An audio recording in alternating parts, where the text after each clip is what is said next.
Good morning, everyone. So welcome back. So the title of our panel is the 75th anniversary of the Nuremberg judgment, the Academy and War Crimes Prosecutions.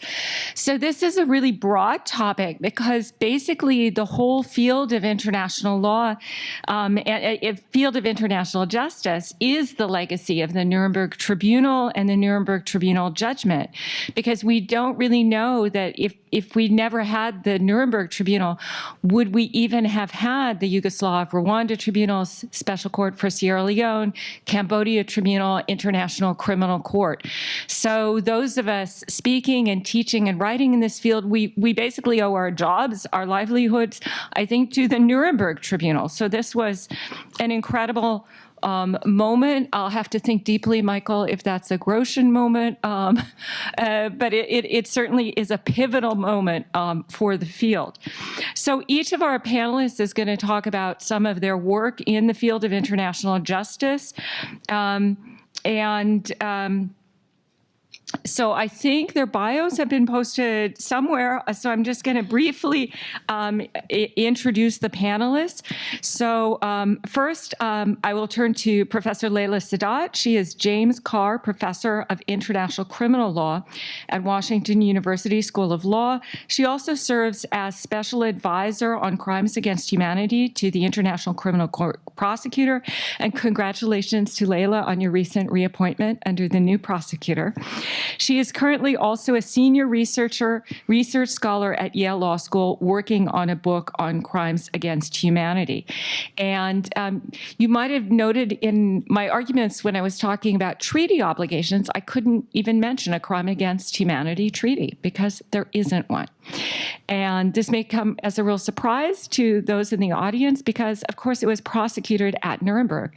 So, Leila, help us understand, how could we have crimes against humanity prosecuted 1945, 1946, and there is no treaty? There actually isn't a U.S. law on crimes against humanity. What has happened, and what are your thoughts? Can this treaty get finalized? Can it come to fruition?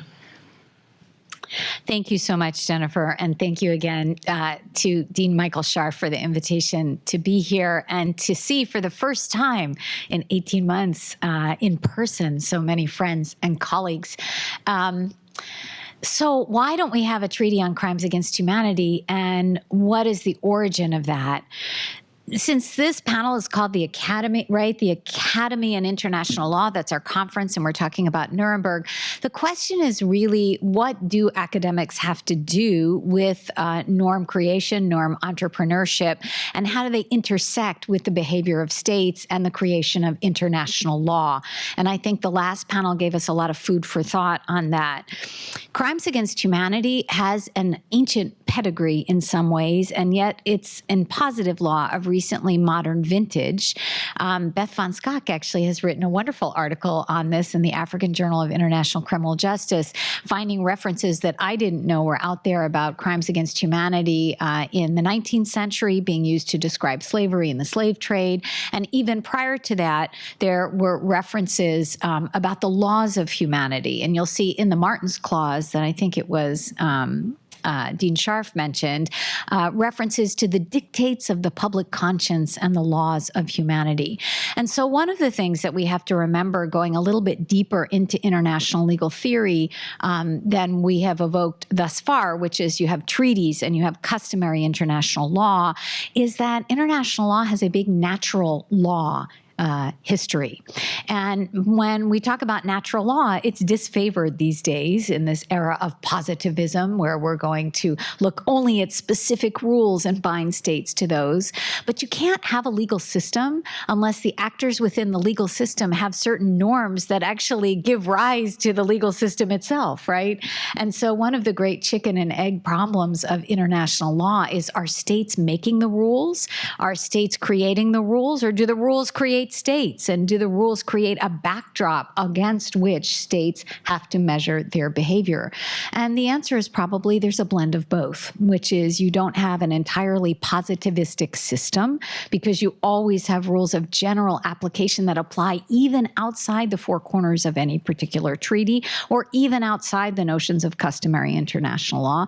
And those ideas are ancient. They go back to Roman times. You can find them in the writings of Grotius. You find them in the codification in the preamble of the Martens Clause of the 1907 Hague Convention, and you find them at Nuremberg. And at Nuremberg, which is maybe one of those, if we want to use the term Grotian moments, or one of the moments at which international law is faced with so much evidence of atrocity and harm that it says our rules just aren't working anymore. And Nuremberg, in a sense, was a response to the atrocities of that war. Not just the Holocaust. Unfortunately, Nuremberg itself didn't focus as much on the persecution of the Jews, on the extermination of Jewish and other minorities. It focused a lot on aggressive war, as Jennifer Trahan has already told us. But I think in that case, my mentor Sharif used to like to say the facts drove the law. And there was so much atrocity and devastation everywhere, and that the entire international community looked at this and said, you know, humanity cannot survive doing this again, because if we don't fix what we've been doing, we'll destroy ourselves. And that notion is old. It goes back to Grotius, it goes to Vattel, it goes to many of the great thinkers that saw outside the four corners of specific treaties, outside the codifications and customary international law, certain norms that were fundamental to the existence of the system itself. Right? And crimes against humanity is one of those norms. Crimes against humanity was written down. They attribute it to Hirsch-Lauder Pact, having placed it in Article 6C of the Nuremberg Charter. And it is the time at which we date sort of the first codification. We had this murder, extermination, deportation, all these things against a civilian population were crimes, even if committed in accordance with the domestic law of the country that the individuals coming from committed them. And the other thing about crimes against humanity at Nuremberg is it got us around this problem that the laws of war only applied to essentially what a state did to the nationals of another state. It had interstate effect, but it didn't have intrastate effect.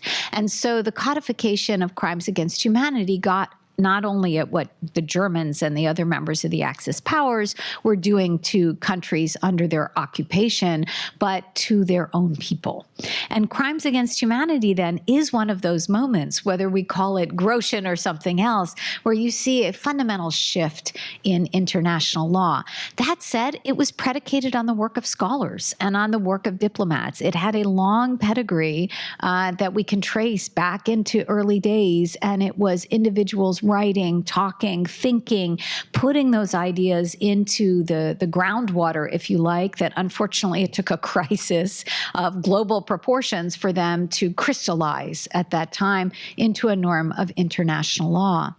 Following the Nuremberg judgment, unfortunately, we had codification of genocide, which was a crime named by a very famous individual called Raphael Lemkin. For the students in the room, they may not have heard of Lemkin, but he came up with the idea that this crime of killing the members of a group just because they were born members of that group had to have a name. And the name he gave it was genocide, exterminating or attempting to destroy the members of a group specifically just, and this is sort of a French idea, just because they were born. They were born into that group. That's very different in a way than the way we've come to know crimes against humanity, fast forwarding 75 years, and I don't have time to go into it.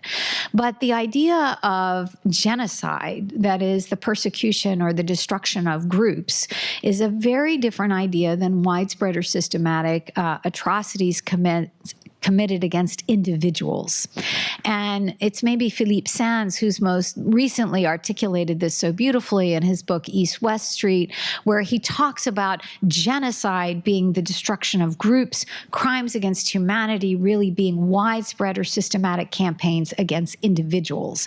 And so for a crime against humanity, you don't need to limit the attack to a racial, religious, national, or ethnic group the way you do for genocide. It can be any group or no group at all, right? A state could just randomly decide we're going to torture every 50th person or every person with red or brown hair just to make a point, and those would be crimes against humanity. They wouldn't be genocide. And so today, we don't have an international treaty. I'll just let this sit with you for a minute. We have no international treaty that condemns the mass extermination of human beings at all. We have no treaty on this. We have one treaty called the Genocide Convention that only covers mass extermination in the case of 4 groups if there's an intent to destroy those groups. And proving that is virtually impossible. And so one of the gaping holes left over from Nuremberg is we have no treaty on crimes against humanity. My mentor, Sharif Bassiouni, wrote about this in 1994. He said, states are shockingly complacent about this. We also have no treaty that condemns mass deportation, that condemns sexual and gender-based violence. Nothing, zero. We only do it if there's a war. And we know that by the time war breaks out, everything has really gone to heck in a handbasket, right? And so if you care about prevention, the way Jennifer Trahan spoke in her intervention this morning, if you care about prosecution, you really need an instrument on crimes against humanity. And we don't have one. So as part of the Academy, having read about this, thought about this, been inspired by my mentor, Sharif Bassiouni, who chaired the drafting committee in Rome for the ICC statute, I said, when I took over the Harris Institute in 2007, let's write one. And let's see if we can get the world to sign on to this. So there is a global treaty now on crimes against humanity that came out of our project. It was then picked up by the United Nations International Law Commission, which is diplomats, essentially. It's not all. Many members of foreign ministries sit as members of the ILC, but I don't know if they would qualify as Omri's definition of diplomats. But as I said to him, I think international law is probably too important to be left to states, actually, although we need states to cooperate with it. And the International Law Commission spent another 6 years working on crimes against humanity and came up with a set of draft articles that it presented to the General Assembly 6 Committee, that's their legal committee, in 2019. And unfortunately, even though by most estimates between about 70 and 100 states support this quite actively, they weren't able to take action in 2019. Austria offered to host a diplomatic conference. A whole group of states were ready to sign on. And alas, because the ILC draft had been deposited fairly late in the process, they got it in August, the meetings were in late September, many states said, we're just not quite ready. There was a little timidity. One could suspect other motives, but let's just say that's where we were. States were unwilling to go immediately into negotiation of a treaty. And then when it rolled over to 2020, we found ourselves in the midst of a pandemic where meetings couldn't even take place in person, or if they were in person, they were very short, with no opportunities for the kind of informal negotiations that sometimes seem to happen in order for international law to take place. And so one of the things that is different about our time now in 2021 and 2020 with the pandemic, that, well, there are two things that are very different than 1994, when the International Law Commission presented the General Assembly with the draft statute for an international criminal court. One is we're in the middle of a global pandemic still that's having very uneven effects all over the globe, and we're really having trouble getting anything done in international law, no less a sort of edgy new crimes against humanity convention, right? And the other thing is the world has really changed. And I don't know if we'll talk about this at all during the course of the day, but I contributed to a project called, The Decline of the International liberal legal order recently. I tried to argue we weren't totally in decline, but there's no doubt that in 1994, we were in something that the General Assembly called the decade of international law. We had seen the fall of the Berlin Wall in 1989. There was a new resurgence and hope in international law as a problem-solving device. The General Assembly was very active. You weren't seeing vetoes from China and Russia on major issues. They were fairly quiescent, especially the Russian Federation, which had, been the former Soviet Union just 5 years earlier. And so we didn't have the kind of structural obstacles at the level of the Security Council and the General Assembly that we have today. I think in the 1990s, we would not have seen 16 vetoes in the Syria situation. And now here we are in 2021. The great powers are, if not at each other's throats. And sometimes if you read the travaux of the Security Council, right, the proceedings are published and you can see the delegates practically yelling at each other in the Security Council. We are at a very fractious and difficult moment in international law where I think there's a lot of contestation about norms. We're not just in the midst of a pandemic movement, but a movement by the global South to demand the enforcement of norms against discrimination and wealth equality and poverty. And so we're at a very difficult time, I think, in international law globally, and that's making the negotiation of this particular convention, I think, even more difficult because states in the global South are preoccupied with other issues. You have two now. You had three, but two of the 5 permanent members of the Security Council sort of behaving often as spoilers, and I don't know how else to say that, but essentially as spoilers in international law. And you had the United States over the past 4 years, that's shifted now, but you had the United States basically coming in and saying America first, and we really don't care what the rest of the international community is doing. And so that even splintered, if you like, the WEOG alliance. The Western and others weren't acting as a bloc. The United States kind of had its perspective, and then other states like France and the UK had their perspective. So now we have a happier situation slightly. The pandemic is easing up a little bit. The United States has come back to multilateralism, although we still don't have a legal advisor for the State Department. And I think on this particular convention, the U.S. wouldn't take the lead anyway. And it might be better if it didn't, because it's not seen as really necessarily positive in the area of peace and security in terms of nor entrepreneurship.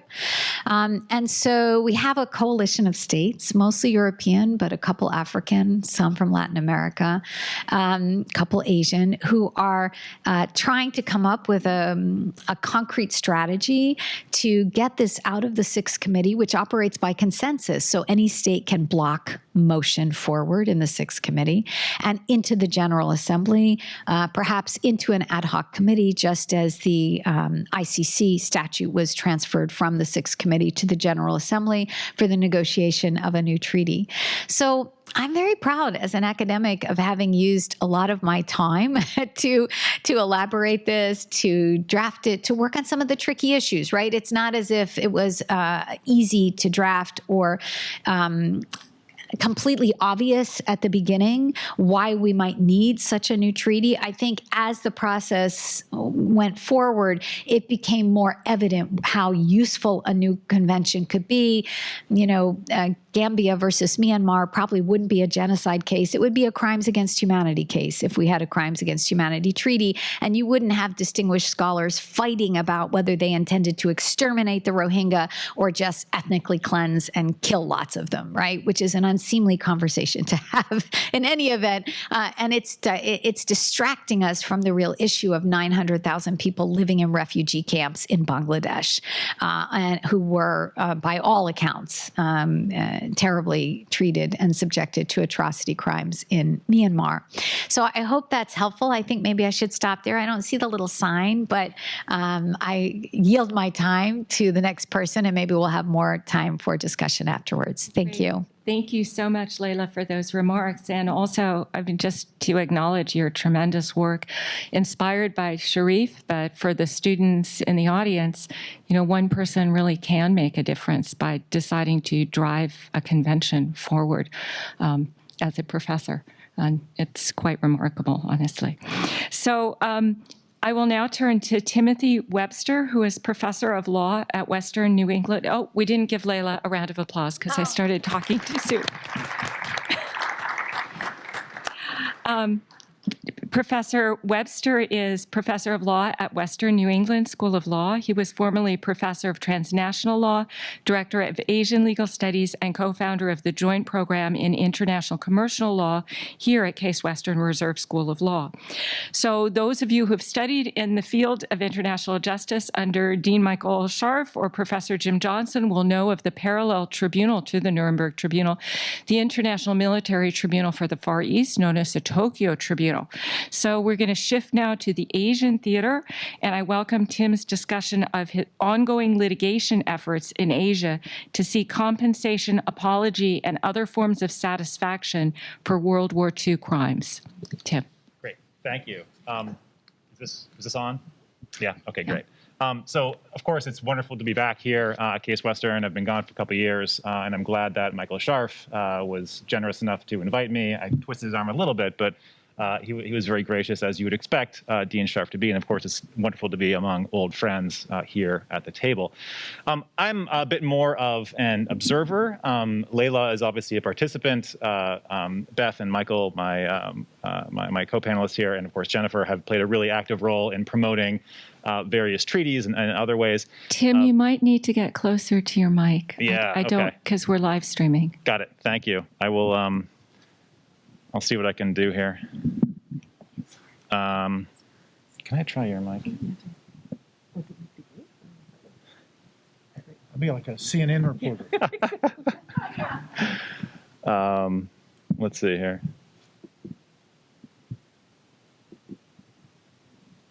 Mike, does yours have a green light? Yeah.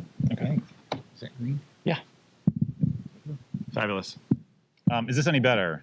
And be honest with me. Yeah. That's great. Fabulous. Thank you. Okay. So without further ado, and I'm glad for Jennifer's introduction, because she framed it as an issue of international justice. And of course, most of the people in this conference are talking about international criminal law, which has been a main driver. But civil litigation also plays a really important role in addressing and redressing crimes against humanity and other atrocities committed during World War II. And people in this country are probably familiar with the Holocaust litigation from the 1990s and 2000s in the United States and various European states. That was one iteration of this move away, just to cite what Leila was talking about, when it comes to the harm that was actually done, for example, to Jewish people during the war. A similar indifference, I think, is characterized suffering in Korea, suffering in China, other parts of Asia as well. And it's not really until the last 30 years that civil litigation has taken up the call to demand compensation, to demand apologies, to demand some kind of accountability, both from the Japanese government and from dozens of Japanese corporations that used forced labor during World War II. Right. So what I'm going to do in my brief presentation is outline this socio-legal movement where victims and activists and lawyers and epistemic communities have mobilized for this issue of seeking compensation for the war. I'll then talk about a couple of the key roles that academics play in this movement. I had planned to do some introductions of whom I think to be the key figures. I think that's a little bit better when there's slides and pictures and stuff like that. So in the absence of that, maybe I'll shorten that part of my presentation, and we can take it up in the Q&A or during coffee afterwards. So let me begin just by offering up civil litigation as a tool to redress war-era crimes, crimes against humanity, and other compensation issues. In East Asia, this was taken up actually as early as the 1970s. You have people, for example, from South Korea who had been irradiated by the bombing, the U.S. bombing, I should note, in Hiroshima and Nagasaki, coming to Japan to seek the same kind of medical benefits that Japan provided to Japanese citizens, right? So during the war and for the first part of the 20th century, Japan colonized both Taiwan and Korea. And so at the time, Taiwanese and Koreans would have been Japanese subjects, right? Not citizens, because it's an empire. But they would have been treated, the same as, or at least theoretically endowed with the same legal rights as Japanese citizens and Japanese soldiers and Japanese victims, right? So after after Hiroshima and Nagasaki, Japan passed a law that would provide medical relief and other benefits to Japanese citizens, even though there were other people, Koreans, Taiwanese, and POWs as well, working in Hiroshima and Nagasaki. Because they did not have citizenship, they were excluded from Japan's medical and other pension systems, right? So the first litigation arises to seek compensation that Japan is already providing to its own citizens. And in the couple of lawsuits that take place in the 70s, there is, Japanese courts actually play an important role in saying, yes, right, they may not be Japanese, but they are, what they call universal hibakusha, hibakusha being the Japanese term for a victim of the atomic bombing. So that's kind of an interesting precursor, but it's not really until the 1990s. And again, I'd piggyback on what Professor Sadat just said about the 1990s as the decade of international law. Certainly the case at the international criminal level, but also I think the case at the civil litigation, right? That's sort of the rise of the Alien Tort Statute claims in this country. And in Japan and in Korea and in China, there's again a concerted effort made by lawyers, by scholars, by activists in those countries to turn attention to what Japan did in Korea, in China, and in other parts of Southeast Asia. So I'm sure many of you are familiar with the comfort women issue, which is still being litigated in Korea as we speak right now. It had been litigated numerous times, all to naught, right, all to dismissals by Japanese courts. Forced labor, another issue that arose that continues to be litigated as we speak right now in South Korea, again, from World War II.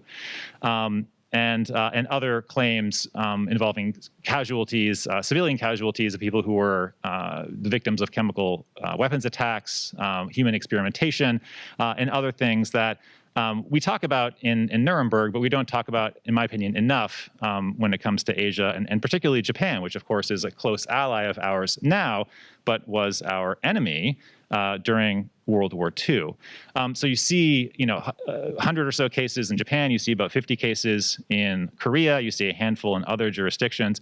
But this is the setting, and this is the research topic that I'm trying to address. Okay, so let me now shift to the theme of the conference, right? Which is what can academics do? And of course, we've heard a lot about what academics can do. And I'm using the word academic in a somewhat narrow sense to mean, people who have professional positions in the academy, right? I will say that in this particular movement I'm talking about in Japan and the rest of East Asia, lawyers, activists also play a key role. But here I'm shrinking it just to look at the, I actually found about 10 people that I wrote about in the submission I made. And let me just touch briefly on the kinds of roles they can play. One of the most important things I think that researchers can do is uncover documents, right? That may sound super dry and super, librarian and utterly pedestrian. But a lot of the things that we're talking about here with comfort women, for example, forced labor, for example, those, the Japanese government and Japanese corporations had denied that there was any tie between, for example, the Japanese government and the comfort women system of basically enforced sexual slavery that Japan used in the 1930s and 1940s. And it's not until Japanese historians and others go to the archive, go to the National Defense Agency, go to their own university libraries, and find these documents that say, oh no, actually, the Japanese government authorized this particular comfort station to be set up, or they found this document that actually linked Mitsubishi or Mitsui or one of these large conglomerates to the forced labor problem, right? So one thing that academics have done, and there's a couple of famous examples I can talk about in the Q&A, is to find these documents that show who was involved, right? So again, the Japanese government's line up until 1991, 1992 was, yes, there were comfort stations, but they were purely private. They had nothing to do with the military, nothing to do with the government. That was just, pimps running brothels. And then in 1992, this Japanese academic finds a number of documents that link the government indubitably to the comfort women station and system, and the government then rewrites its narrative, right? So now they say, well, yes, we were involved, but there's no documentary proof to show that the women were coerced. It's a very legalistic argument. It's not a very believable argument, but they haven't cured the problem of denial, but now there are documents to show, well, that's a pretty disingenuous explanation you're giving, right? So the first would be to uncover evidence or documents that link governments to, or corporations, as the case may be, to the underlying criminal activity. The second role I think that academics can play is, and this is, I think, self-evident, is to actually come up with legal theories of liability, right? So in Japan, this has largely taken the form of tort law, right? If I beat you, if I rape you, if I slit your throat, or use my bayonet to cut you open, that's obviously a tort. Now, again, calling it a tort maybe deprives it of some of its expressive significance, to get to the point that Professor Wolfendale was making yesterday about the importance of international criminal law in sending an expressive message. Tort doesn't have quite the same je ne sais quoi of crime against humanity or a jus cogens violation, although clearly it was a jus cogens violation. Nevertheless, it allows for some degree of legal liability. And then there are dozens of court judgments, and I've written about them in Japan, where they say, yes, this was illegal, this was tortious, the company is liable, the government is liable. They will then exculpate those actors due to timeliness or due to treaty waiver or due to other factors such as that, but they do actually proscribe the underlying behavior and say, yes, this is actually a violation of law. So I think another important factor here is that scholars are, charged with ensuring that information and legal theories, as well as contemporaneous developments, right? So again, Japanese scholars are keenly aware of what's going on in Europe. They're keenly aware of what's going on in the United States. And so during the late 1980s, there was a movement in the United States to compensate Japanese Americans who had been interned by our government during World War II. And the Japanese will use that and say, well, look, the Americans are doing it. Germany has, I think, most famously launched a number of initiatives to deal with the problem of forced labor and slave labor during World War II, and that's from 2000, 1999, 2000, and so a second sort of theoretical lens or contribution that academics make is to keep Japanese judges and the Japanese public aware of what's going on in other parts of the world. The third element, of course, is providing expert testimony. So again, in the full-length paper, as I said, I have 10 different biographies, and 8 of those people actually did testify in civil litigation, trial level, appellate level. So that's a very clear link between the academy and not the criminal prosecution, but the civil prosecution of some of these atrocities. And then the final thing, and I think maybe I'd be curious to hear what my fellow panelists think about this, is the role of mobilization. Right, so I talk about this more in the paper at some length, but a number of these Japanese law professors and Chinese law professors are quite self-consciously form a committee, right, of 4 or 5 people who are also academics or like-minded fellows, and then they may decide what they want to do, right? So they're going to have a protest. They're going to call their friends at the different newspapers and make sure that it's covered. They're going to ask people to join the cause, raise funds. They're going to lobby members of the Diet, and they're also going to liaise with lawyers in Japan who can bring these cases, right? So an important aspect, and I think as certainly my own career, I'm not a mobilizing type, but I think it's an important contribution, an important distinction that characterizes our, or what I would surmise, the American way of doing it with the Japanese way of doing it. The final thing I'll say, and again, I think this is interesting, and I'd be curious to hear if my fellow panelists have thoughts about comparisons with the United States, is the creation of what are known in Japanese as trial support groups. Okay, so as I mentioned, there are 80 or so cases that have developed or unfolded in Japan, and for many of them, they're Japanese citizens who are interested in this, who are pacifists, who are members of the Japanese left, want to get involved, right? And so there are civil society groups formed specifically to raise money, raise awareness, arrange the logistics of Chinese plaintiffs or Korean plaintiffs flying to Japan, putting them up, taking them around. So I don't want to say it's a spectator sport, right? You're not going to get a T-shirt made or a hat made with comfort women litigation, but there are clear groups that are and ways for average citizens, right? These are not necessarily academics, but some of these groups have hundreds, thousands of members. So that to me suggests some of the process of diffusion, right? That it's not just a court that no one reads about. There are actually people on the ground actively grappling with this and hoping to get involved, right? So I will end my comments there. I realize I should have taken my mask off. I'll put it back on again now that I'm going to shut up. But I thank you for your attention and look forward to any questions you guys may have. Thank you.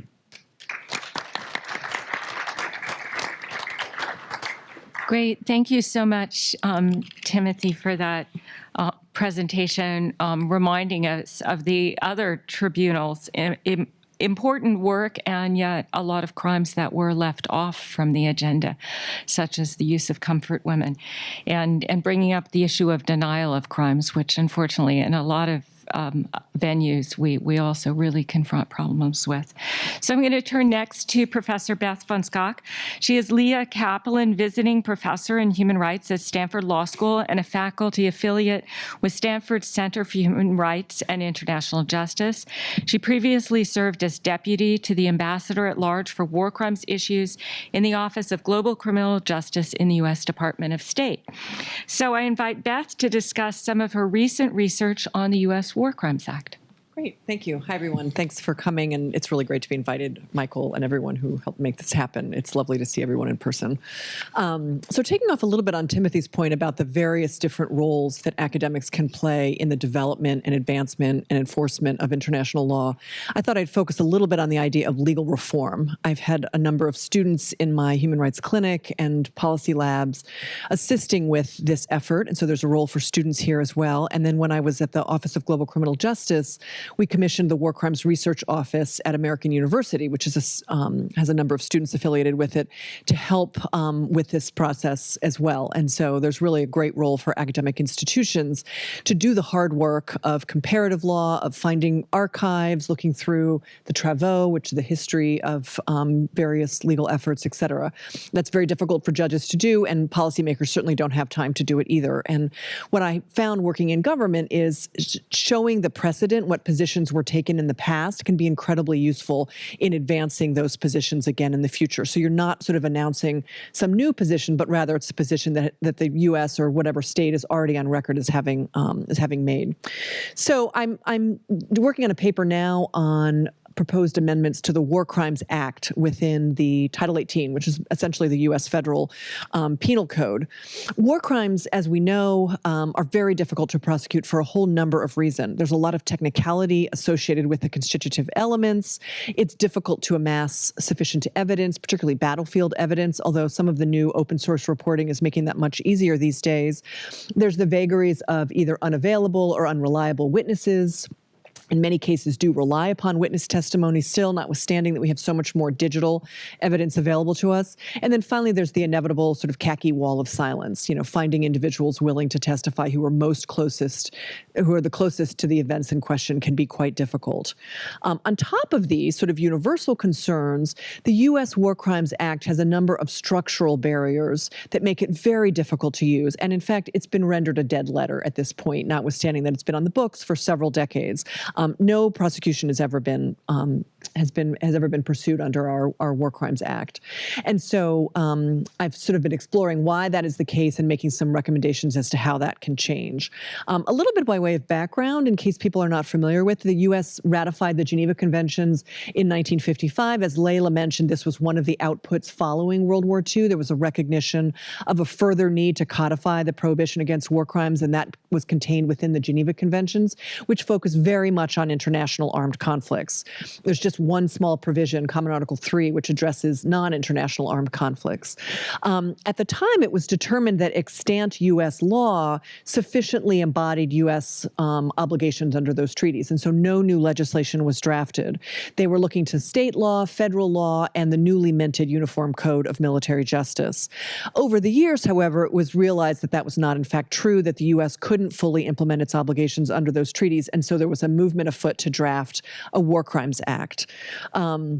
In terms of substantive crimes, the first version of that act embodied the grave breaches provisions. And if you're familiar with those are the list of war crimes that are applicable in an international armed conflict. And it only applied for jurisdiction over U.S. persons, crimes committed either against or by U.S. persons. So we're talking the nationality principle of jurisdiction. If you read the Geneva Conventions carefully, it makes very clear that there's an obligation upon states to prosecute regardless of the nationality of the parties involved. And so it was one of the first few treaties to articulate this idea of universal jurisdiction, which then gets copied in subsequent treaties moving forward, including, for example, the Torture Convention, the whole suite of terrorism conventions, et cetera. There was the first draft was put in place. There was some concerns about both of those factors. One, that it only addressed international armed conflicts, and two, that the legislation did not fully advance universal jurisdiction as required by the treaty. So there were then some early amendments that both the Department of the Department of Defense and the Department of State quite strongly supported, which would add war crimes committed in non-international armed conflicts and then extend jurisdiction to any perpetrator, regardless of where the crime was committed or the nationality of the parties involved. The first amendments did go forward, and so the legislation was expanded to include not only violations of Common Article 3, but violations of any protocol to the Geneva Conventions if and when the United States ratifies, which it has not yet done, but that's baked into the law if that were to happen. Violations of some other discrete law of war treaties, including the Hague Convention, which addresses means and methods of warfare, and that actually predated the Geneva Convention. So it was actually quite a strong and expansive statute when it came to substantive law.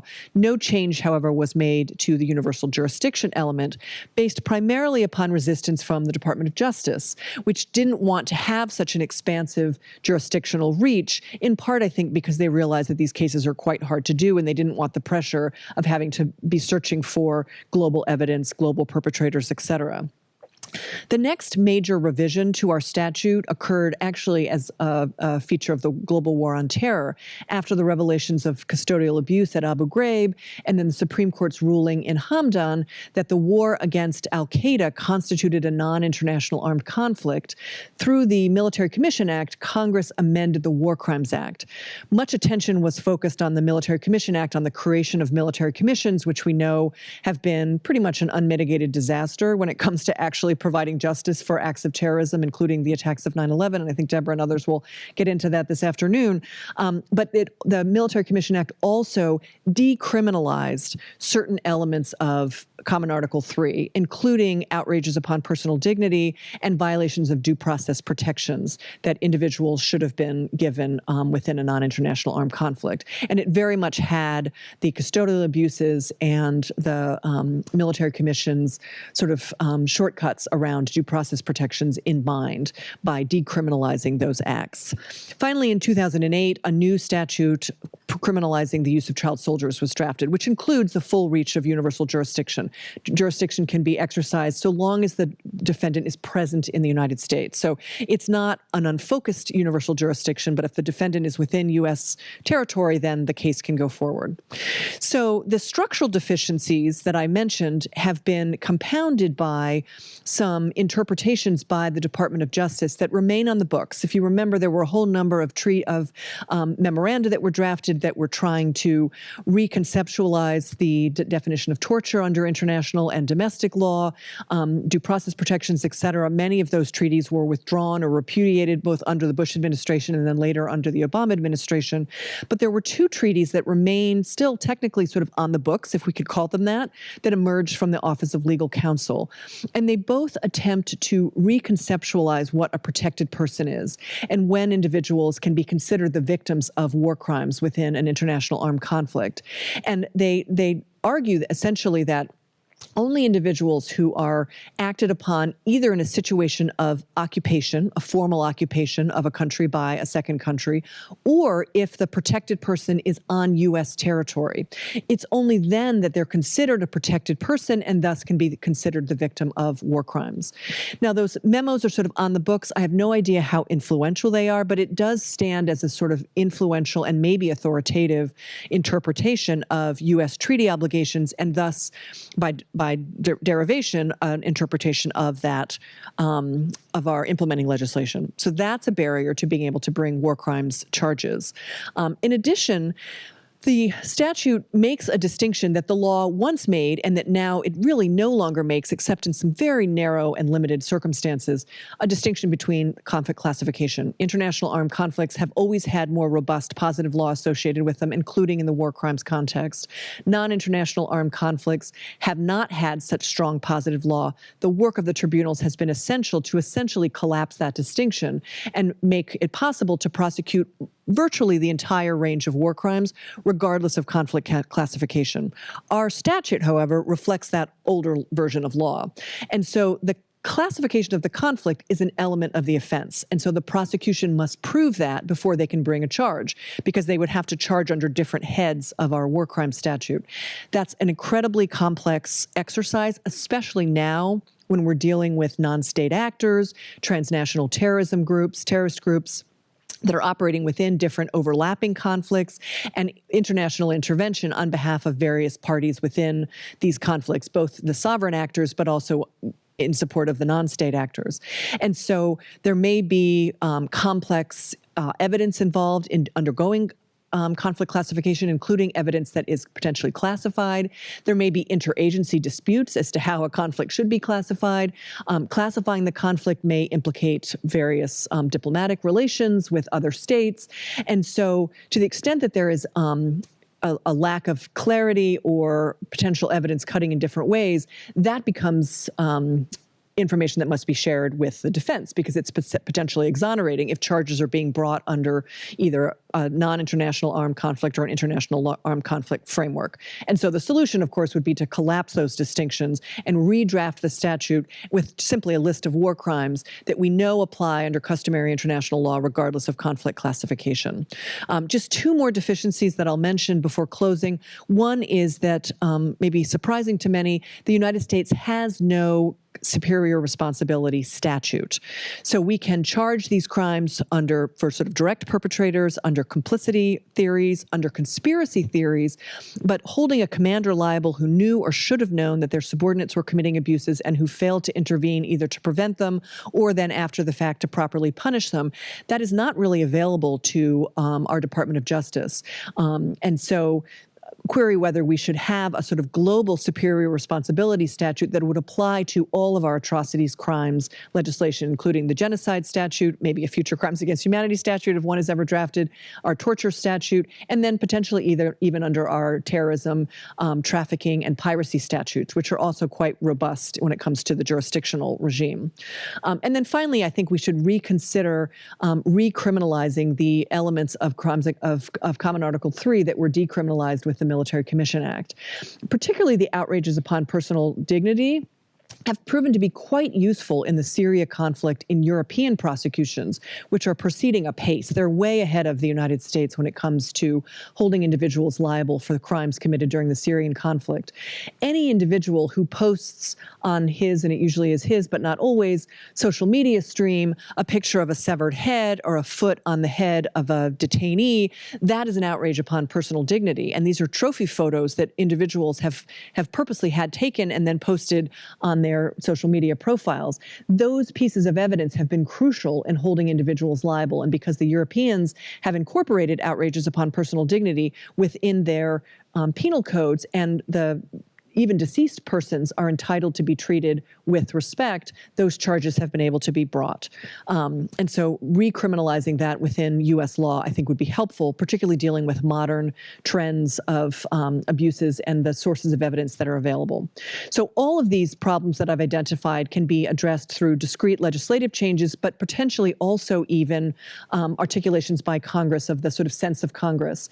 And the OLC memos, I think, should be formally withdrawn so they're no longer governing or influential within decisions as to whether or not the war crime statute can be utilized. So I'll rest there and I look forward to our conversation.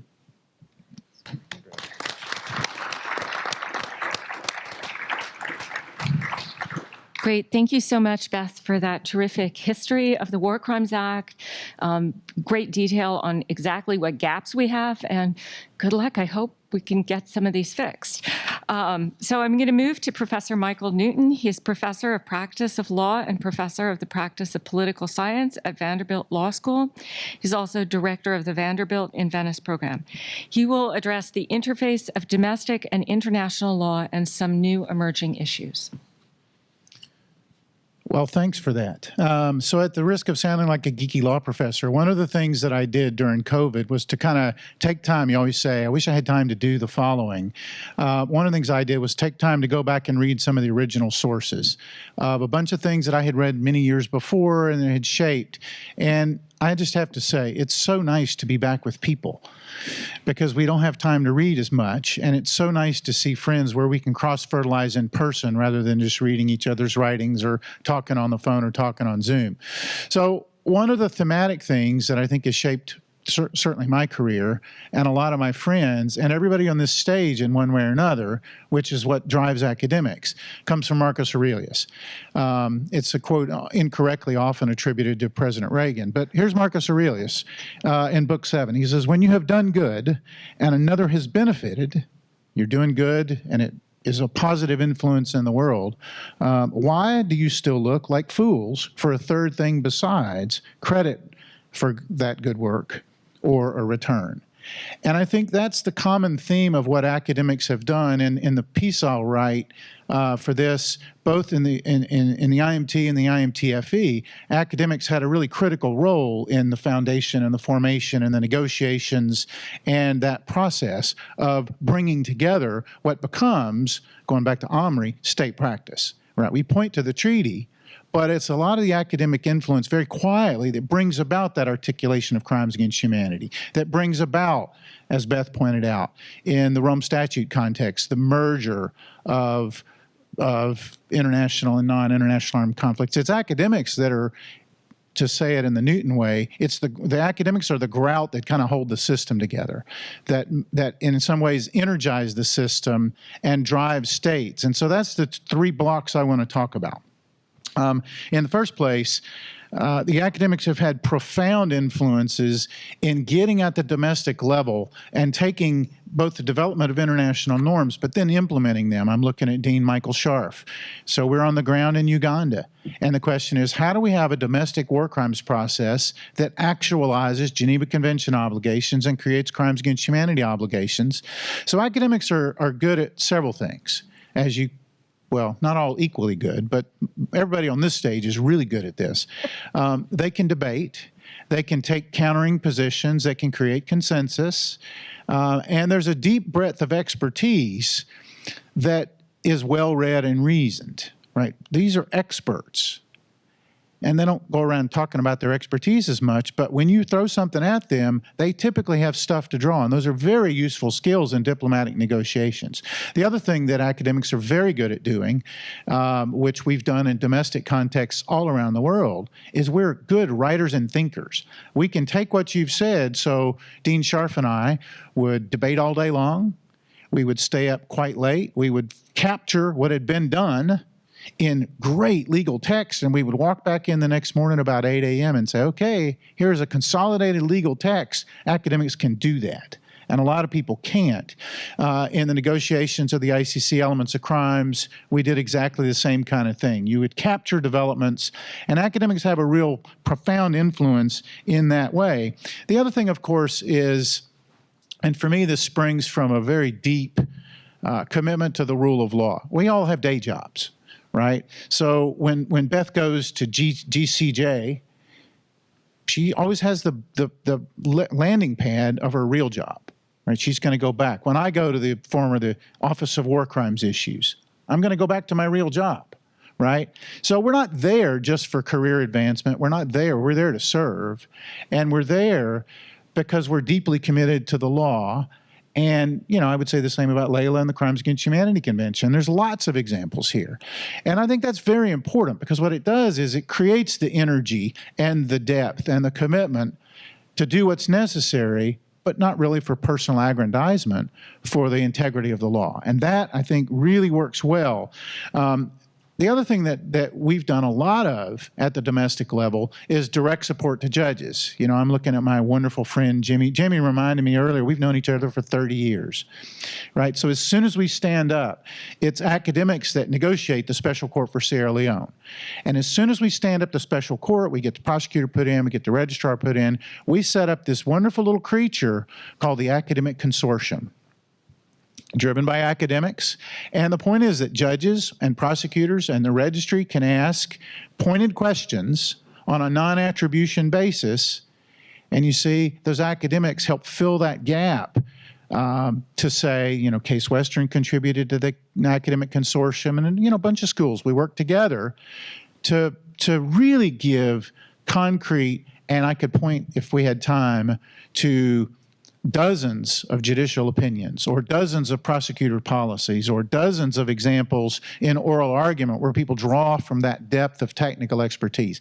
The direct support is invaluable. And what I tell my students is, you know you did it. Whether you get credit for it or not is not the point, because you're helping to create the integrity of the law. So it's a very profound but often subtle influence. The second big category to me is really the pragmatics. Again, because the academics are drawing from a depth of expertise. They have read, right, the oral arguments in the Yamashita case, right? You've read the historical documents, and you've thought about it in a way that's not driven by the press of current events. Beth alluded to this, as did Leila, right? When you're in a policy-making position or you're on a prosecutorial team, you're busy. And so the idea that you have a backstop, a luxury that you can use the academic consortium or you can use, you know, the War Crimes Office at American or whatever to help fill the gap is invaluable to you. But then what happens is you get a real depth of technical expertise that's also based on the pragmatic application in the real world. So it's practical, it's real, it's pragmatic. And I could give you a bunch of examples of this. I'm looking at my friend Jeff Korn.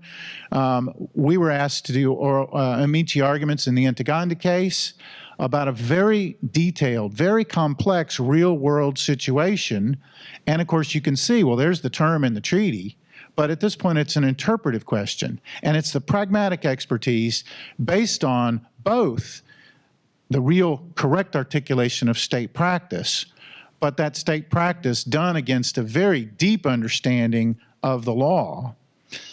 And it's the academics who make those amici arguments, right? When we did oral arguments in the Bashir case, in the Jordan case, you know, it's Claus Kress sitting next to me. Academics provide that depth.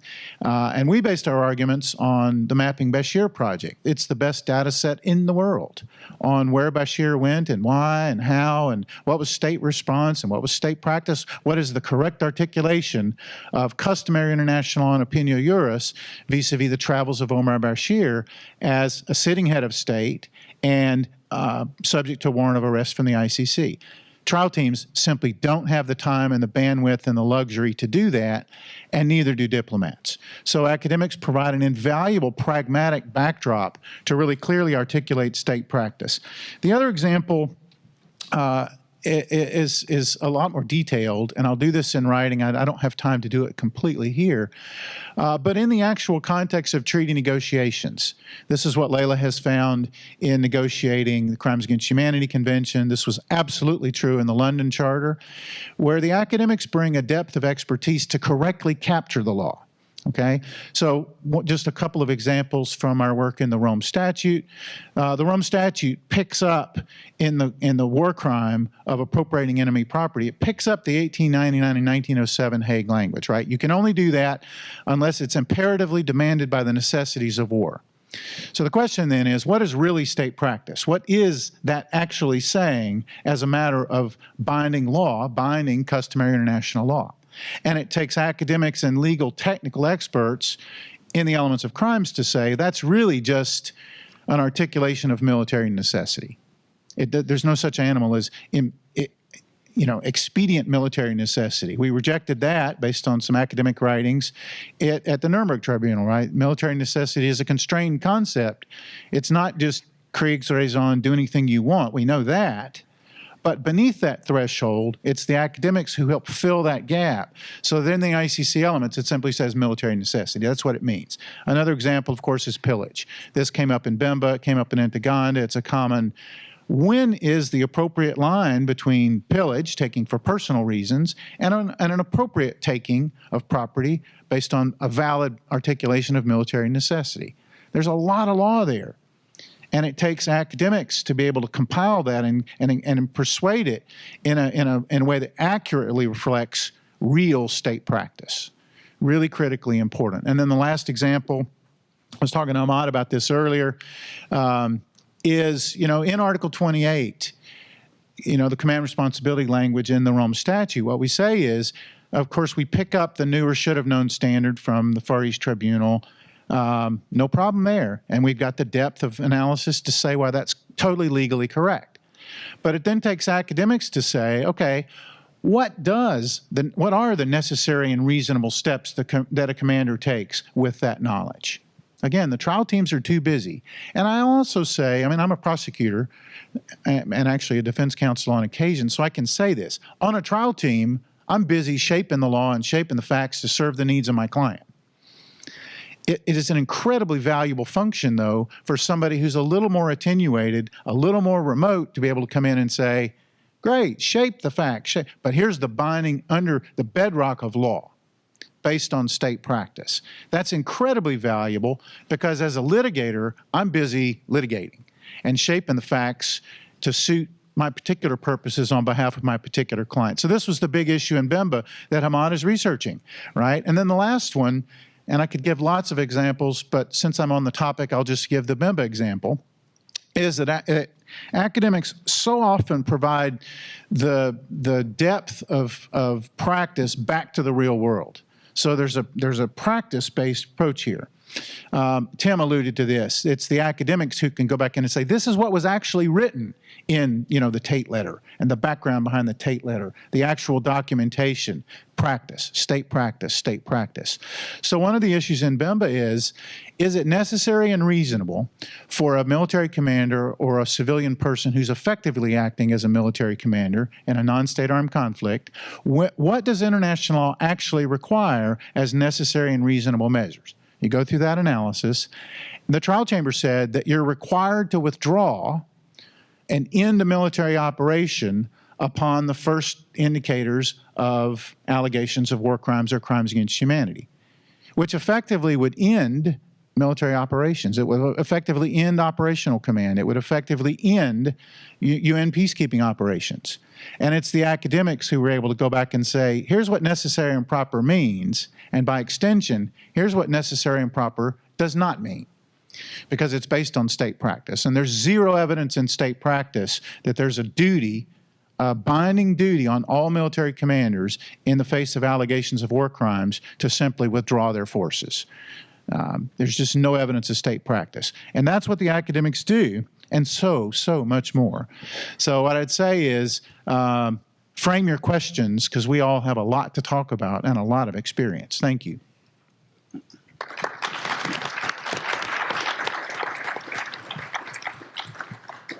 Thank you for those remarks, Mike. And finally, last but certainly not least, is Jim Johnson. He's director of the War Crimes Research Office here at Case Western Reserve School of Law. He also teaches international criminal law. Jim is also the chief prosecutor of the Residual Special Court for Sierra Leone. He previously served for a decade as the chief of prosecutions of the Special Court for Sierra Leone, where he supervised the prosecution of several high-profile cases, including that of former Liberian President Charles Taylor. So, Jim, I know that Case Western students have been doing extensive work related to the field of international justice. Do you want to tell us about some of this work? Sure. Thank you, Jen. And perhaps what I'm going to do is to carry the discussion that Michael started and looking at some of the practical effects the academy and prosecuting war crimes, for crying out loud. And you know, Michael addressed some academic perspective, and don't be fooled when he says the academic perspective, because all of those academics that are sitting along here and are making tremendous contributions have a whole cadre of students behind them. So don't be fooled by what they're saying. But anyway, I'm going to look at it more from the actual direct participation of students and what they've been doing in the prosecution of war crimes. You know, I think I kind of have, I may bring a unique perspective to this because I've seen it from both sides. I spent 10 years in Sierra Leone prosecuting these cases. And for crying out loud, if we hadn't had the students there, we wouldn't have gotten our job done. There is absolutely no doubt about that.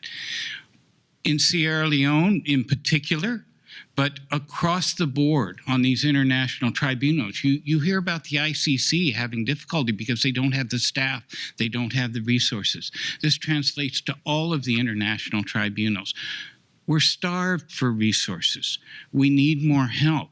And quite frankly, a supply of students is in many ways what kept us going in Sierra Leone. Michael Scharf will tell you about, you know, Cox centers and their ability to fund interns and send them to these tribunals. And I think it's up over 150 interns from case alone that have gone directly to the tribunals. And this doesn't mention, you know, all of the other schools that are represented up here, and for that matter, all of the schools that are represented around the world. I ran a prosecution section in Sierra Leone that, you know, in our best of times, I had 24 attorneys under me trying 4 cases. And when you look at the complexity of these cases, that's just simply not enough. There were times where I had nearly as many interns in my office. And, you know, an intern walked into the office. We did a quick assessment, and because we had great relationships with schools, and we were able to identify our needs for interns, and they would only send us the very, very best. These interns walked into our office, and my gosh, you know, they were a junior attorney from the minute they walked in the office. And we had them doing that kind of work. We had them preparing submissions. I had them preparing witnesses for testimony, reviewing material from our investigators, and bringing out of that material the critical information that we needed. And so, quite frankly, we would not have survived without having those interns at the office. We could not have, I'm very comfortable in saying, well, I won't say we couldn't have accomplished our job, but gosh, it would have been a whole lot harder. And when we were already putting in 12 to 14-hour days, and these interns were walking in, and, you know, they were in the office at 7 in the morning and leaving the office at 9 or 10 in the evening. And so that shows you how much we depended on them and how much we focused on them. And it went beyond that. Through the War Crimes Research Office at Case Western, through numerous schools and the assistants. We had students that were the ability to take very, very specific, Michael discussed this a little bit, take very, very specific questions and issues that we could foresee coming down the line. And we needed some information. We needed some research. And that, you know, for that coming into us, oh gosh, I'd get these boxes from Case Western. Now keep in mind that these boxes had traveled from Cleveland to Sierra Leone. Quite often these boxes, you know, and a heavy box full of volumes of research, you can imagine just how heavy that is. And, you know, I'm sorry, but I don't know that you did a great job packing those boxes at this end. I want to tell you that. But usually by the time we got them, those boxes were completely wrapped in tape and almost destroyed. But the bottom line is the research survived. And so that is what made the difference for us. It was a great value. And, you know, and I say that, I mean, not only did I get the benefit of it? Now I'm kind of on the supplier side, but I'm also still on the benefit side of it, because I've got one of Mike's interns working for me right now in the office of the Residual Prosecutor. I've got a case intern working for me this fall as a capstone, and I've got 2 other interns that work through the summer, and quite frankly, I'm keeping them working a little bit into the fall.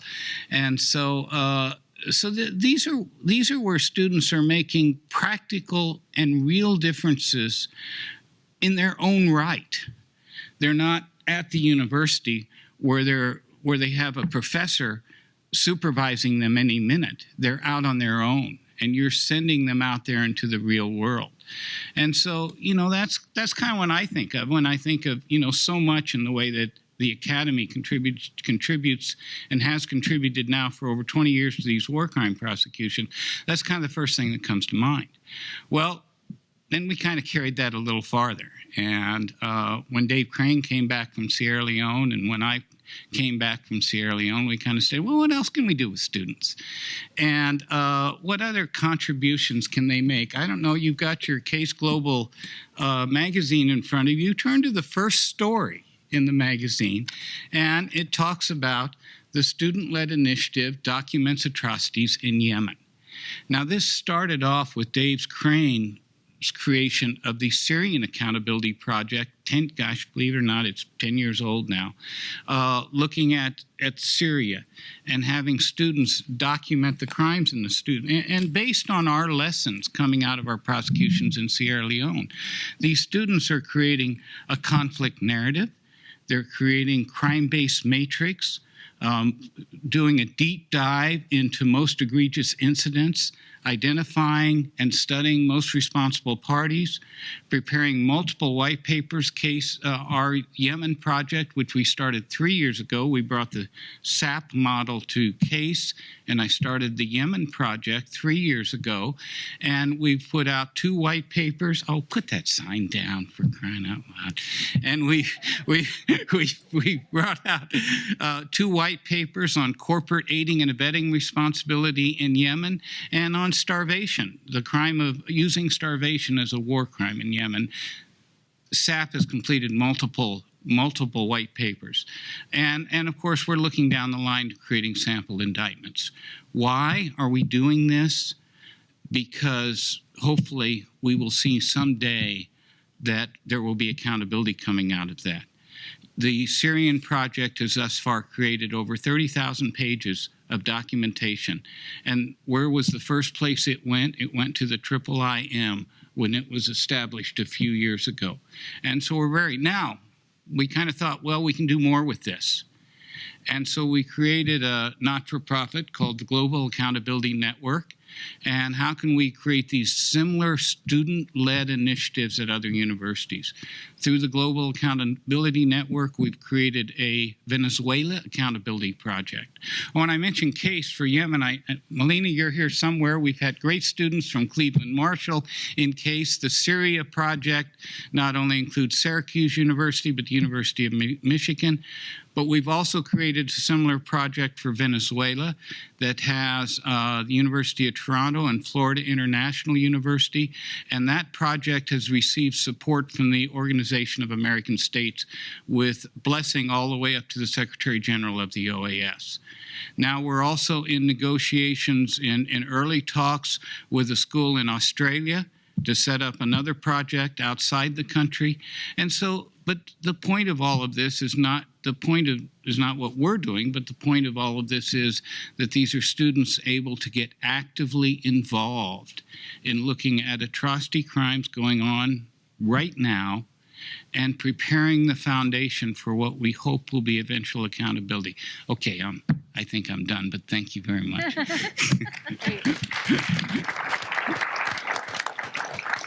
Thank you, Jim. And it's just amazing the work you're able to do. And for any of the students in the room who've been working on it, congratulations. It's terrific. It's sometimes a long and what's the title of your book? Long and winding. The water always finds its way. There will eventually be justice. That's the point, right? So I do want to do a round of student questions. I think I'll do a lightning round first to our panelists, but students start thinking of your questions, and just so that they're picked up, I will ask the students, and if you want to, I see one mic, maybe start forming a line. Is there a second mic over on the other side? You can form a line over there as well. Start coming forward. I'm going to still do a lightning round, so you can just start thinking about coming forward. So I'll go very quickly back to our panelists for maybe two-minute responses. So, Leila, I was going to ask you the likelihood of the passage of the Crimes Against Humanity Convention and/or your work as special advisor. But if you want to talk about what academics don't do well, which kind of intrigued me, you mentioned that to me. Feel free in 2 minutes to do any of those. I will answer your original question. So the reason I was thinking that I might talk a little bit about what academics don't do well is I don't want to get into some sort of self-aggrandizement about that we're the origin and be all and end all. I think Omri raised a great point, which is we have obligations to the international community as well as to our students, our university, and our deans who pay our salaries. And see, there's a lot of things that academics actually don't do well. And one of the things we haven't talked about is there's a big part of the academy that engages in nothing but critique.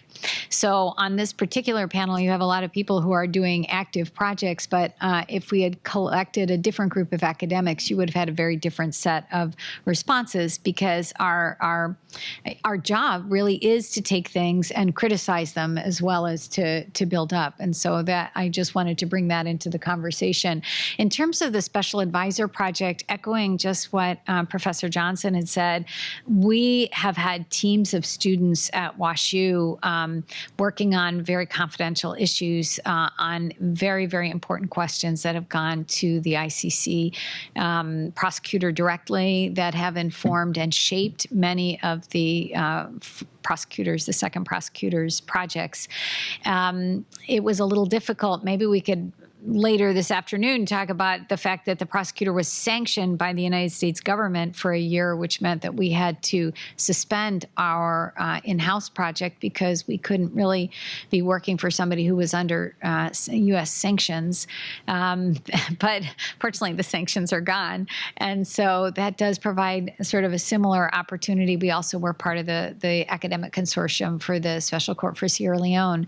I do think we couldn't do anything without our students. And I actually really echo the important role of students in helping us think through our problems. Most of us teach at universities where we don't have 10 colleagues doing the same thing we're doing. And so the students provide not only research and get experiential learning themselves, but also help us shape our own ideas. And I've certainly had that experience during my career. I have more I could say, but I won't, because I see lots of questions too. Great. Thanks. Tim, what do reparations efforts look like in contemporary East Asia, and what is the likelihood recent Korean verdicts will produce lasting reconciliation? Thank you. How is this working now? You can kind of hear me? Okay. So there's a number of forms that they can take. I think some of the best examples actually come, and I mentioned this very briefly, from Germany. Germany, under strong pressure from the United States, did put together a remembrance fund that would pay forced laborers for their work, and both the German government and German corporations contributed to that fund. They contributed about $5 billion US, 5B, to that fund, and paid, nominal, but I think symbolically significant amounts to the million or so people who were forced to serve as slave laborers during World War II. Within East Asia, there have been domestic laws passed by the Japanese, actually early on in the 1980s, and more recently by the Koreans to handle some aspect of it. But what the problem is that Japan has its view, and Japan thinks that this has all been settled by the 1965 claims agreement between Japan and Korea, and the Koreans have a different view, which is to say, everything you did from colonialism forward was illegal. So even if you have a legal basis for it, that legal basis was itself illegal. So somebody in the United States, perhaps, I think needs to, and the U.S. has, I think, tried to navigate this dispute with two of its close and essential allies in East Asia. But it's very hard, and these judgments that are coming out are really ratcheting up tensions. I would hope that a Biden administration like the Obama administration realize that this is not just a historical dispute. Japan-Korea tensions are at their lowest in 50 years because of these judgments. They've stopped sharing military intelligence. They've started putting on boycotts and things like that. And in a region where you have North Korea and an increasingly assertive China, it's not merely a historical dispute. It's actually the withering away of diplomatic ties. So someone needs to cajole people in smoky back rooms to get this thing resolved. And as I said, maybe the Obama administration will take that up. The Obama administration tried, but I'm not sure it was as engaged as it might have been. Great. Sorry. Great.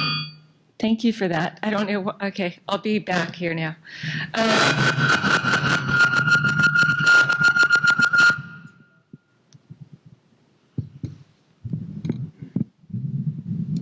Okay. Beth, I won't use the mic. Oh, yeah. Wow. Okay.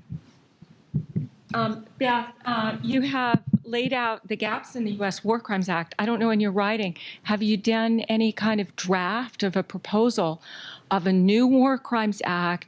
Are you thinking about doing this? And do you think there would be interest in Congress in getting this kind of work passed? I have not yet. Thank you for that.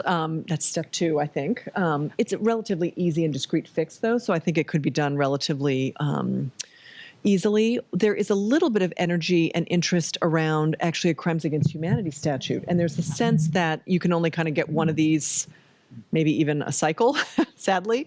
And so there's sort of 2 efforts afoot. One would be to expand the Torture Victim Protection Act to include additional causes of action. If you know that statute well, you know it's only allows for civil jurisdiction. It's not a criminal statute, but civil jurisdiction over acts of torture or extrajudicial killing. And so the idea would just be to expand that to make clear that other causes of action are available under that statute, in part to reflect the fact that the Supreme Court has significantly shrunken the utility of the Alien Tort Statute in this realm. So that's one set of proposals that are moving forward. And then there's this Crimes Against Humanity statute that actually traces back to the late 2000s. Senator Durbin's office took the lead on the Genocide Statute, the Child Soldier Statute, and this was going to be his trifecta. Some resistance emerged both within the interagency process, and then there were some NGOs that didn't like the direction in which the definition had gone, including sort of adding an and between widespread and systematic. If you know that formulation, you know it's always been an or. And so there was some resistance at the time, and the project sort of died on the vine. When President Obama initiated his atrocities prevention initiative, there was work done to revive that project, recognizing that that was a big gap in the penal code. Again, it didn't come to fruition, and so now there's some effort amongst civil society groups to try and restart that. So I have a feeling that is a higher priority, and to the extent that Congress takes up something in this space, given all of the other priorities that they're faced with in terms of the domestic agenda, I think probably one of those 2 would be more likely to pop rather than amendments to the War Crimes Statute. But, let's see. Great, thank you. And Mike, just a quick question. You brought up the Bemba case, and just in my reading of the case, and I mean, for anyone in the audience who doesn't know, this was, a mass atrocity crime case dealing with GRC forces going into CAR involving mass murder, rape, and pillage, resulted in a complete acquittal, not one of the most glorious moments for the ICC. But when you look at the appeals chamber, what the appellate chamber judges did, in my mind, and I'm just curious of your take on this, is that they switched the standard of review. They got it wrong. And the majority, not the dissent, but prior appellate chambers had been really looking, and I'm going back to ICDY and ICDR, but I think also ICC to some extent, could a reasonable trier of fact at the trial chamber have reached that conclusion? Well, if a reasonable person could have, we're not going to put our thinking in their place. We didn't hear all the evidence. We weren't there. They judged all the evidence. And what it looked like they did in the Bemba case was cherry pick and say, are we persuaded by isolated pieces of evidence? Well, we're not, so we're going to overturn it. They did not seem to be, in my mind, following the correct standard. I'm just curious of your thoughts on that. It's a good question. Is this on? Yeah. I'm glad I'm not getting like my eardrums blown out. So I had an Iraqi judge one time, and I'll answer the Bemba question directly, but I think this is a useful backdrop. Iraqi judge one time, we were working on an appellate decision, and he said to me, do you think, Professor, it's very sort of honorific, he said, do you think people will read our decisions the way they read the Nuremberg IMT decision? And my answer was, maybe too flippant. Well, you got to write that kind of decision first, right? I actually think that criticism of Bemba, which is pretty widely made on blogs, et cetera, misses the point because it's exactly backwards. You got to get the facts. Remember that one of the other critical things in Bemba was that there's this huge campaign of atrocities, and the OTP picked out 2 little incidences and essentially put them under a microscope and the trial chamber overlooks that. And then there's some really complicated factual issues with what the trial chamber actually did with even those 2 incidences. And so what the appeals chamber did was kind of take a macro look against the backdrop of what they understood to be the correct articulation of customary international law. And one of the other criticisms of Bemba, which I know Leila has made, and there's some foundation for this, is to say that they just did too much in restricting the ability of the prosecutor to select. There's this line from Christine Van Vanguard, two incidences in the midst of this long camp doesn't make widespread or systematic. So there's a lot more criticisms than what you're saying. It's not just the evidentiary standard of review. It's that they were convinced, or at least a majority was convinced, that what had been done was unsustainable based on a good faith interpretation of Article 28. And it's way more complicated than that on the facts. But that's the gist of it, was that is this a good faith effort to implement Article 28 based on customary international law? Majority said no. And it's, I think what it does, though, too, is it really sets up, particularly on the causation element, a lot of ground for further development, particularly on causation. So I think Leila's going to do like a 30-second, and then we really are getting to students. So I'm not going to debate my dear friend and colleague, Professor Newton on Bemba, other than to say you can read my writings on the decision, which I think was a travesty. But what I would say is, looking forward, which was really your question, the Nitaganda appeal doesn't cite Bemba. It doesn't even cite the Bemba appeal. And so I think we can turn the page on that particular part of the standard for review. I think we're going to see, which is really the key question, is the trial judges sitting now are saying, oh my God, are they going to overturn us anytime they feel like it? And I think the answer is no. We're going to go back to the old standard. And I think you're reading the tea leaves. You can see that they don't explicitly criticize the Bemba judgment and the new standard, but they actually just don't. They're ignoring it. And so I think Bemba, on the issue of appellate review, we're going to just turn the page and go back to business as usual. Yeah, can I two-finger that too? I'm not debating. I think Leila's exactly right.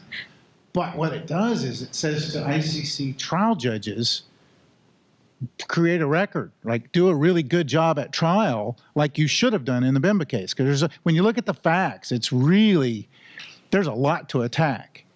And I think that's on appellate review, and I think the message to ICC trial chambers now is, right, do a better job at the trial level. Well, we could have a Newton Sadat back and forth, but I'm going to break it off. So,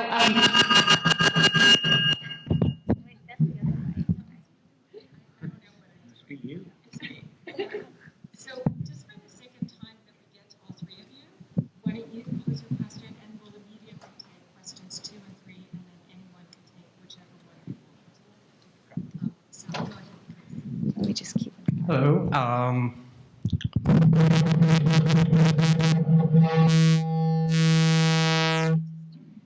My name is Hamad. I'm a doctoral student at Emory. I'm actually working at Superior Responsibility on my thesis. I just have 3 brief questions, if you allow me, please. The first question is directed to Professor Sadat with regard to her attempt of codifying crimes against humanity. do you think that the contextual elements of crimes against humanity listed in the Rome Statute would help you, some sort of help you adopt some of these elements? And the second question is directed to Professor Beth. So you just said that superior responsibility is not really, there's no United States law that regulates superior responsibility. What do you think about the labor code that even though it has a lato sensu norm of superior responsibility, but do you think it would help you to create such statute? And the third question is directed to Professor Michael Newton. So one of the, irrespective of the substance of the elements of superior responsibility, the appeals chamber, they disregarded the hearsay evidence. And it's, as you know, the Rome Statute doesn't have an explicit article discussing the hearsay. But as we know that hearsay from the jurisprudence of the UN tribunals, it could be admissible if it's probative and relevant. However, if it's not, the judges are not required to, investigate their truthful or not, but they have to investigate their relativity to the case. So could you discuss this issue? Great. Thank you. That was actually 3 in 1. So but why don't we have the other questions posed really quickly? Sure, thank you. My name is Natalie Eberts. I'm a law student here. And my question actually was already asked by Professor Trahan about the political will to Professor von Schaack. So I guess my add-on to that would be, what would be the best advocacy pathway or strategy for some of the more likely legislative reforms that you mentioned? Are there any lessons learned from similar success or near success on legislative reforms? And also to Professor Newton, are there any efforts to create a compensation scheme for maybe similar to the German one that you mentioned for victims of war crimes in the US? I think were some congressional efforts to use frozen assets from state sponsors of terrorists to give relief to terrorist victims. I'm wondering if there's anything afoot or political will for creating any of those. Thanks.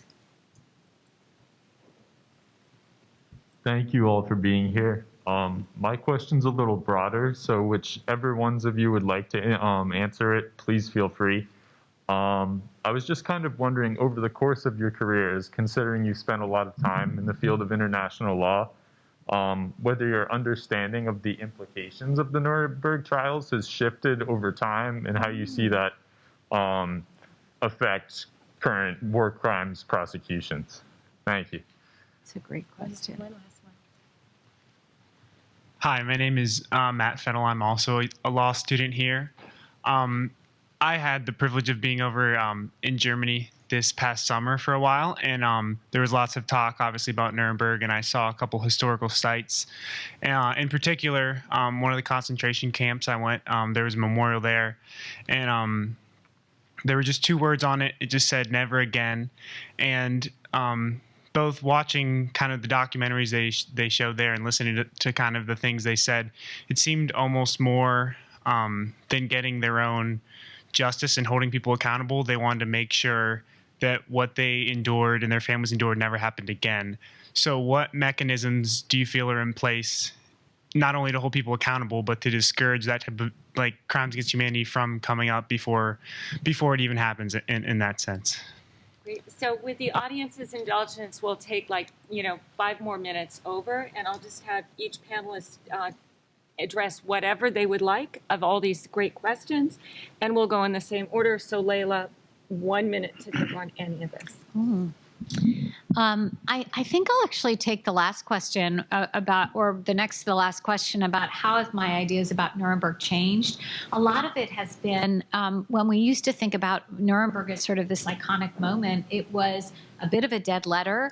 And we only thought about it in terms of the West, and we only thought about it in terms of men. And we didn't really think about ideas about global justice in terms of the whole globe. So I loved actually Professor Webster's contribution, because we really, really started to think about Asia and what the Tokyo trials meant and what the legacies are there. We've started to bring women and minorities and people of color in. We've realized by digging through documents and thinking in a critical way, as academics are supposed to, that this iconic moment also had flaws. So to me, that is one of the big questions, and that's how we grow and we evolve and we change and hopefully make international justice truly international and more inclusive and more diverse. So I'll stop there. Thank you. Tim, do you want to address any of those in 1 minute? Since Leila just very shrewdly, to you. I think, said what I was about to say, I have a much different view of Nuremberg, I think, than I did when I was in law school, for reasons that I think Leila has already quite eloquently laid out. So I will hand my time back to the three remaining panelists. Okay, then we're up to Beth. No. Yeah, a great question about the Lieber Code. And actually, it's quite interesting that superior responsibility finds expression in multiple places in U.S. law, except Title 18. Yeah. So there have been alien tort statute cases. There are immigration cases where individuals are being prosecuted for immigration fraud or are deported on the basis of superior responsibility. We have military law. We've recognized it in customary international law. The Yamashita case that was mentioned turned on an articulation of superior responsibility. So while Lieber is there, it only governed the Civil War and the so-called federal forces at that time. Where we do find a very good articulation of it is in the Military Commission Act, ironically enough. Mm-hmm. There's a very strong formulation that's quite accurate under international law. And so that provision could be used as a model to just create a broad-based command responsibility provision that would apply across the international crimes within the penal code. So that would be my recommendation of where to look for language. Great, thanks. Mike? Yeah, it's funny. I'm going to take the Nuremberg question because I think that's a nice way to kind of wrap up as well. And I want to add to what Leila said. I think we do typically, I'm not speaking for Case Western, but in my experience, we do a terrible job of really teaching the nuance of Nuremberg in law school. Like we get the big picture stuff. And then over time, you really learn the nuance and the details and the evidentiary issues and all of that. And I was left with the impression in law school that, we set up the Allied War Crimes Commission. This was a big diplomatic effort where states worked together because they recognized the importance of collecting evidence in real time. And then it was a logical kind of a sequential thing. I think the shift now is you realize, no, it was driven by particular people and particular personalities that had the tenacity really to collect evidence. And for me, that's the lesson. In modern times, right? So we mentioned, for example, prosecutions in Germany. Well, that's based on siege evidence. That's based on private actors and law professors who got on the ground in Syria, and I was part of that, humbly, so like day one, and the same in Iraq. So this idea that it's the states that have the center of gravity, the states, I think it's now understood correctly to be a really integrated effort. There's a whole private dimension, and states have a critical role, but they're so sluggish oftentimes, and you got the bureaucracy and the politics, it has to work together. And if we drop one or both of those balls, I think we look back at Nuremberg and we're like, yeah, we can't do that anymore. I think we have to, in the modern era, have a comprehensive, consolidated effort. Yeah. I don't know if this will work for you. And maybe I'll just comment on the last question there about your visit to Germany and never again. And, it is interesting. I mean, of course, the German people didn't immediately take to Nuremberg and what was happening, and it took a number of years, but certainly over the years they have. And you look at what's coming out of Germany now. I mean, Germany is one of the domestic states taking the lead in domestic war crimes prosecution and going after those that they find in Germany, whether, the not too many left over from World War II, but certainly Syrians that they find in Germany that may be accused. So Germany is truly, putting their money where their mouth is, so to speak, when you look at that and looking at war crimes prosecutions. And just one thing I might encourage you, next Thursday and Friday, the Nuremberg Principles Academy is having a webinar. Go to their website, and it's on the 75th anniversary of the verdict in Nuremberg, on the 75th anniversary of the verdict of the IMT next Thursday and Friday, where you're going to have a number of former and all the current prosecutors of international tribunals participating in that webinar. Great. Well, thanks. On that note, help me thank our panelists for a terrific panel.